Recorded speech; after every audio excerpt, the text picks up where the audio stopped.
Hey, Sagittarians. Let's go ahead and see what your animal energy is for the second half of May. Oh, that took 3 seconds. Oh my God, I'm so here for it. Okay, got the hyena here. This is so perfect. So the hyena is about keeping your laughter about you, being able to see the humor in every situation and really enjoying yourself. Like, who knows how to have a better time than the hyena? Talk to me though. So it's so perfect. Also, the fact that the hyena, this equates to a Knight of Wands energy in the tarot, which is brilliant because you guys are fire signs and this is a really beautiful fire energy, right? So it's like, it's perfect.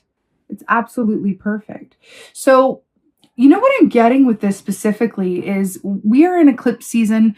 We are, in the time frame of the full moon in Scorpio. It's a time of looking at our shadow aspects and integrating them into our light aspects, right? It's going, if my shadow aspects, if the parts of me that lie dormant in my subconscious or the parts of myself that I don't necessarily love affect me just as much as the parts of myself that I show to others and lead with and accept and love and like, then maybe I should, do the work of accepting those other aspects to integrate them so that I can come from a place of like yin and yang, balanced duality. That's what this season is calling for. And there's going to be those in the collective who fight this and find this difficult. And then there are going to be those who roll with it and feel like, you know what? I got this. Like, I can just ease on to, like, I can just enjoy this sort of duality, which and that feels like this is you in a way. It feels like it's some of you anyway. When you think about your key in the tarot, you are represented as temperance. And you're being asked to step into the full spirit of your home key during this time, which is brilliant. And you're so good at that. You can do that, right? Think about it. Temperance, right? We have the Archangel Michael who's standing there with 1 foot in the water and 1 foot on earth. It's about balance and harmony and duality, right? It's fire and water. It's that balance. Temperance reminds us of our connection to as above, so below, as in the upward realms and then the lower realms as well. And then this is coming up for you with like the light and the dark moon and the hyena and light and shadow and balance and humor. And this is brilliant. This is really brilliant. The Knight of Wands, as it equates to this, is also about forward movement. And we're seeing that wagon go down the road. So I'm really here for it. Let's see what's going on. It feels really good, Sagittarius. It truly does. It feels good. It feels good. Oh my God. Hello and goodbye and hello again. It's the 3 of Wands. It's so many wands. So this is you guys again. What I'm so obsessed with is that this is forward movement. What? It's just like the same thing. And I'm so here for it. So 3 of Wands, 2 of Wands is where you spend that time planning and imagining and dreaming and doing whatever you can do with what you've got and staying ready so you ain't got to get ready, a la RuPaul. And then the 3 of Wands is actually like setting down that road and having other people notice what you're doing and stepping forward to support you, stepping forward to help you, stepping forward to spread the word about you, to recommend you for things, to write good reviews about you, to whatever that is. That's what we're starting off with here as we move on down this road. Remember when I said you're on the road, you're exactly where you're meant to be. And then we have the 3 of Wands, which means what? You being exactly where you're meant to be. Remember, the wands rule the realm of the work that we love to do, right? Specifically the actions that we do or don't take around the work we love to do. And also about the interpersonal relationships about which we are passionate. So the fact that there's like the 3 of Wands here and you're on the road that you're supposed to be on, and by supposed to be, I mean that your higher soul wants you to be on. It's aligned with your soul's purpose and connects you to joy and fulfillment and purpose, right? And you got the 3 of Wands here, which represents all of that, which is like supporting it. It's like, what? You've got these 2 boats like languidly in the water that are also still moving forward. How have I never noticed that before? Do you know, and all the time I've been using this deck, which has been I want to say like a few years now, the 3 of Wands has, do you see those? Wait, can you see that? It's like the sails are there, but they're just the outline. Do you see that? Sails, but it's just the outline. They're not filled in. I never noticed that before. Do you remember what I said about where you are now? It's about enjoying the journey, getting to there, and to document the journey. this is the journey. This is the foundation. This is the blueprint. It's not filled in yet. When it arrives at its destination, the sail will be filled in with cloth or whatever it is, fabric. But for now, this is so deep. I'm so here for this, Sagittarius. Keep doing what you're doing, please. Really, really good. Oh, God. I literally, Sagittarius, 2 of Cups. What were we just saying?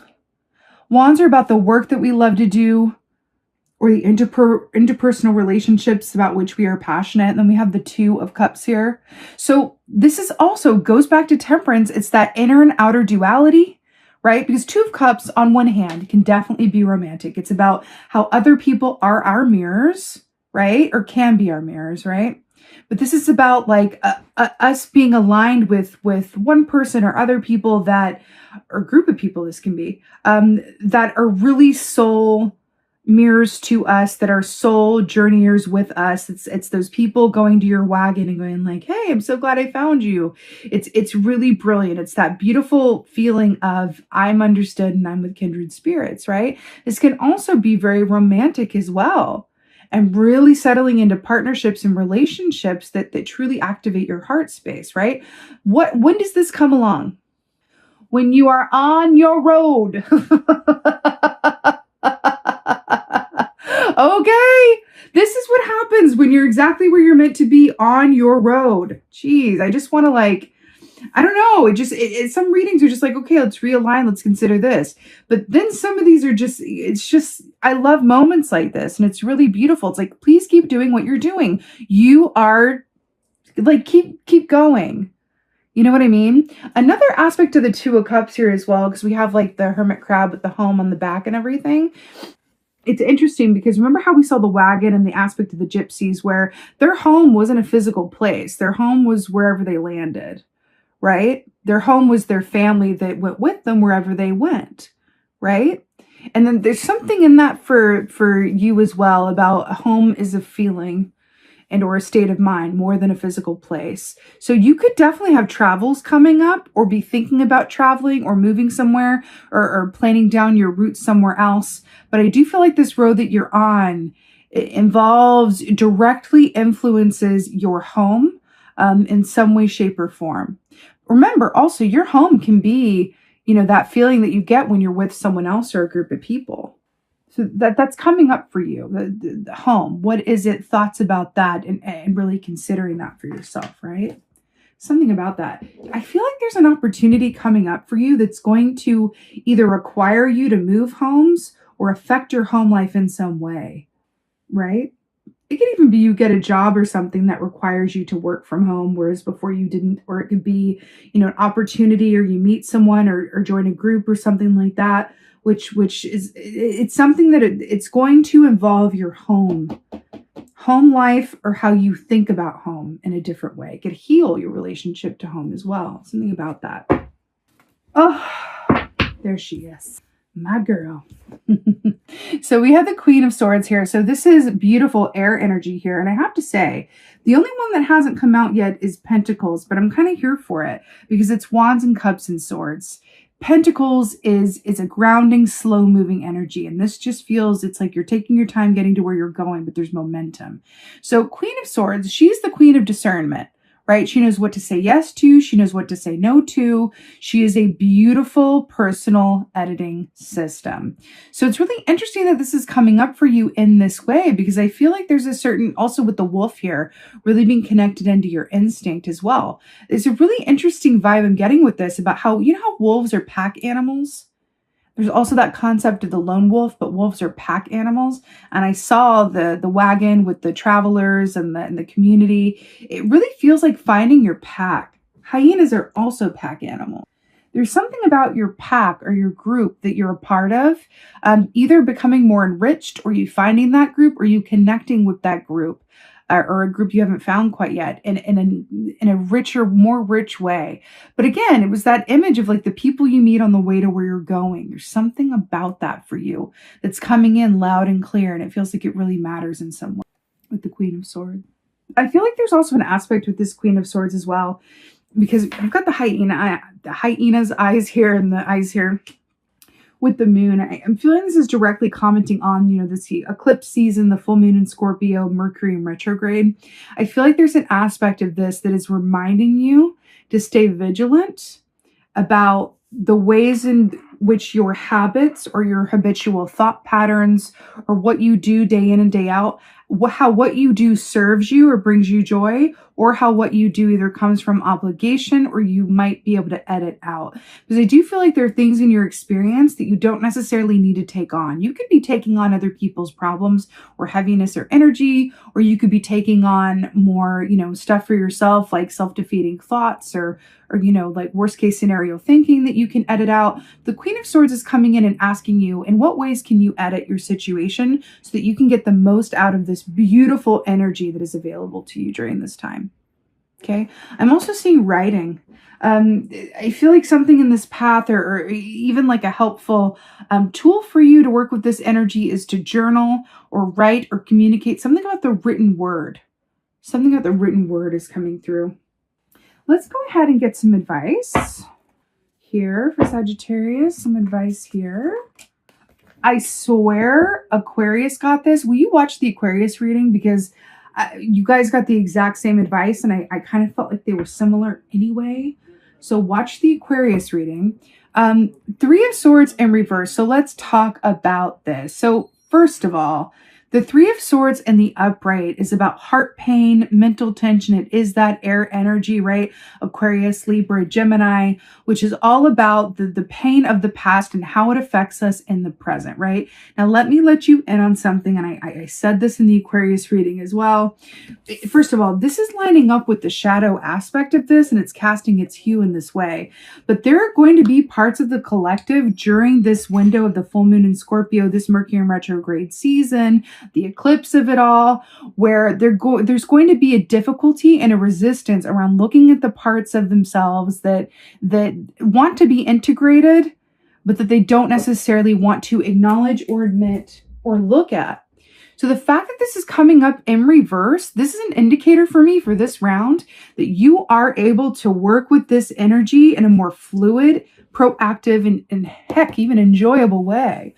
With hyena, you are able, Henry Winston, stop that now. Sorry, it's my little dog right there barking at someone at the door. This hyena here, it's the light and the shadow. Keep in the humor about it all the while and say, what? Integrate my shadow aspects? Ooh, what's in the shadows? What part of me wants to come out and be integrated? Ooh, what do we have in here? Is this fear of abandonment? Okay, that's interesting. What's that about? Ooh, okay, the attachment around, you know, worst case scenario thinking because of this part of my child. Ooh, that's interesting. Like it's that approach to that's not fear-based, but like almost inappropriately curious. But I feel like that's the zhuzh for you during this time and how you're going to work through this time. It's interesting to see how the different signs are going to work through this very interesting, energetic moment we're experiencing. And I feel like this for you in reverse is going like, you've got this. This is my signifier. When this comes up, is the advice. It's like you're going to roll through this time in your own way and really not have too much trouble with it, which is really, really beautiful and like good on you and like live. You know what I mean? But this is also coming up, I feel, especially because you've got the 2 of Cups. The same thing in the aqua reading again, is that when this is coming up and you are able to work with this energy and move through it a little bit more fluidly, there's definitely, or most likely, going to be those around you who are not having as fluid a time, some of the other signs and parts of the collective that are having a tougher time with some of these things, who are not feeling very much in their hyena about it. So if you could be there for them, they might be hermit crabbing it and being reluctant to leave the shell or deal with some things at the bottom of their own personal oceans, right? So I'm hearing you can be there for them and help them find their humor as well. It's coming up for you here. So I want to go ahead and get an oracle. I'm feeling like the Stephen D. Farmer, because why not? I'm not sure if you know, but Stephen D. Farmer is like, he's amazing, and he makes the best oracle decks, and he just came out with a new one. I recommended it in my latest newsletter, which you can sign up for at my website, description box below, where I provided a link to it as well. Just something to consider if you like oracle decks. It's a really good one. He is the master. Anyway, oracle. Oh my God. Sagittarius! Stop, but don't stop. Rebel, free spirit. Can you please tell me that this is not you in every way, shape, and form? Rebel, free spirit, literally with the hyena, literally sitting on a moon with her fairy self. Is this not so perfect? Are you not the rebel of the zodiac though? Do you not love adventure and curiosity and so blunt that it can really hurt people's feelings, but they always know where they stand with you? Hello, free spirit, rebel. This is you. This is how you work. Literally, we're talking about eclipse season. We're talking about integrating shadow into the light. We're talking about Mercury in retrograde and all the reasons in the world that a lot of people will struggle with this time. And then you are literally coming up as sitting on the moon in the shadow. You are literally like, oh, please, this is my zhuzh. This is you, free spirit, rebel. You are not constricted or refined to the traps or the fear that others will succumb to during this time, which also means that you're in a beautiful position to help them out and be sitting over here and cast the loving glow of your energy upon them, right? And I mean that in the best way. Did I not tell you? Well done, Sagittarius. You don't need me at all. Keep doing what you're doing, please. I'm so here for it. With that being said, I so hope that this helps and resonates. If so, please let me know in the comments below. Tell me what you think about all this. Talk to me, Sagittarius. I want to hear from you. I am a Sagittarius rising, and I'm telling you, I think, well, Sagittarians and Virgos, but I get along with Sagittarians the most quickly. When I meet people for the first time, it's like if I get along with them immediately, 9 times out of 10, they are a Sagittarius. I love you guys. I resonate with your energy. So please holler at me in the comments. Let me know what you think about this. Let me know where you are. Talk to me about your free spirit hyena rebel self. And please like, share, and subscribe. I would so appreciate it. And with that being said, just thank you. Thank you so, so much for being here. And as always, and most of all, be well. Until next time.